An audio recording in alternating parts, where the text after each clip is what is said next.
We're back with week 5 of the Coach's Show interview with Coach Davis, and we started out talking about last week at Madison County.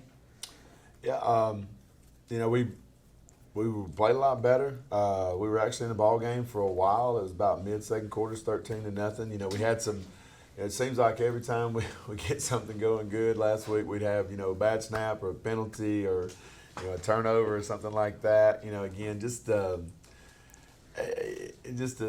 testament to our youth and inexperience. Being in situations that a lot of us are really experiencing for the first time, and we played well, and we even got to the point where we got a turnover and we're trying to get back in the game, and then right before the half they scored 2 touchdowns on 2 plays and put us down 35-0. That kind of was the straw that broke the camel's back for us. But our kids were excited to play.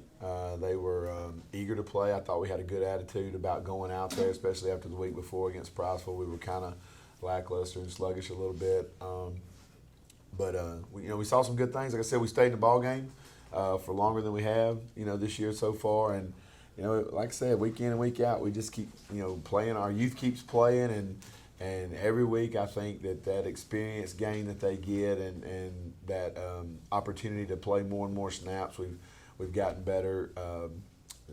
As the game goes, like I said, we were 3 or 4 plays away. We had a fumble that we could have recovered, got knocked out of bounds, and then we had a big drive that we drove down and had a couple bad snaps that kind of killed that drive. And so there were 5 or 6 plays there where if we make them, we go in half and it's 21-14 or 14-14 or 14-13, something like that. So still improving, still got to get better, but we felt like we had a better game this week than we did, and so that's what we're looking for.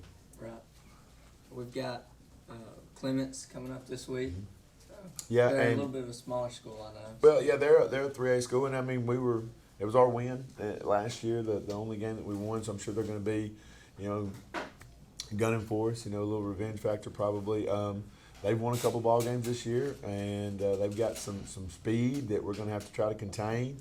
We do feel like they've got about 34 kids on the roster. We got about 30 kids on the roster, so.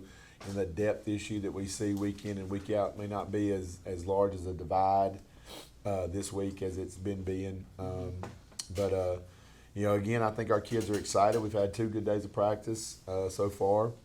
And, it's going to be a pretty long road trip for us, about an hour and a half. So we're going to, leave around 3 o'clock. So hopefully our kids will be, focused on the trip there and be ready to get off the bus. All right. We've got our senior spotlight this week, Seth Satterfield. Yeah, Seth is Seth. He's a captain. He's a team captain of ours. The way we do team captains, they're voted on by the team. The players actually vote on them, so that says a lot that your teammates pick you as your captain. And Seth, he does everything for us. He's our leading rusher. He's one of our top receivers. He's our leading tackler. He very rarely comes off the field. Yeah, he's just just a quality football player for us. I call him a warrior because, like I said, he doesn't come off the field. He plays every snap, and he leads well. Like I said, he's a quiet guy. He doesn't say a lot. So when he does talk, folks listen, and that's a good quality of leadership and captaincy that we have. And, I'm just, I know when I first got here, Seth was kind of sitting on the fence about playing, and I sure am glad he decided to play because, like I said, he plays for us hard week in and week out. That's good. Thank you for coming this week, Coach Thank you for Davis. having me. Thank you.